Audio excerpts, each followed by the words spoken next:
Am I going to spend my life on the momentary or the meaningful? James chapter 4, verse 13. He says, you who say today or tomorrow we are going to this city or that city to spend a year there, carry on business and make money, why you do not even know what will happen tomorrow. What is your life? You are a mist that appears for a while and then vanishes. You know, the truth is that our life is momentary, isn't it? Our life is so momentary. It's so quick. I look back at my daughter. She's 9 years old right now. It seems like it was just yesterday that she was 8 pounds, 6 ounces. You know, like we planted a church 3 years ago. It seems like it was just last weekend that we did that. Our life is so momentary. It vanishes. And it's so critical that we have to choose to focus and invest our time in the things of this life that are meaningful, not momentary. Meaningful. What are the meaningful things in life? Look in your life. What are the areas God's blessed you with?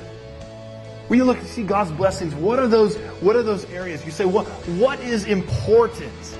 What should I really be focusing on? What should I really be living for? What should I really be? What are the meaningful things in life? I'm going to tell you where you can find everything in this life that's meaningful. It's right here. Are you reading your Bible? Are you reading your Bible? Because if you're reading your Bible, you will find everything and then some that's important to God. Everything in your life that God has placed there that is of importance and value here and forever is all found right here in His Word. So here's what we like to do, though. We like to say, God, this is what's important to me, and I want you to think that's important. How many of you have done that before? I've done that many times. This is important to me. God, I want you to think this is important. When the truth is, God's saying, this is important to me, and I want you to think this is important. This is what I want you to think is important. What about Abram? When God promised the land to Abram, He said, Abram, I got a land for you, and I'm going to make you into a great nation. Before that moment, Abram didn't know anything about this land. Yeah, his father was going there.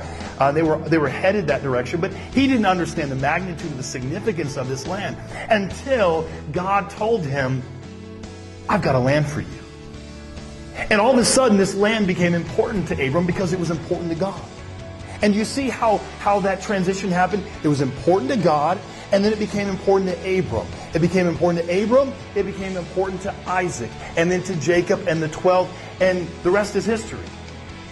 Because one man began to value the importance of what God valued. Are you wasting your life on the momentary?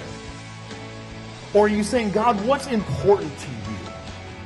In my life, what do you say is important? And you say right now, well, where do I look? What is really important? Read your Bible. Read your Bible.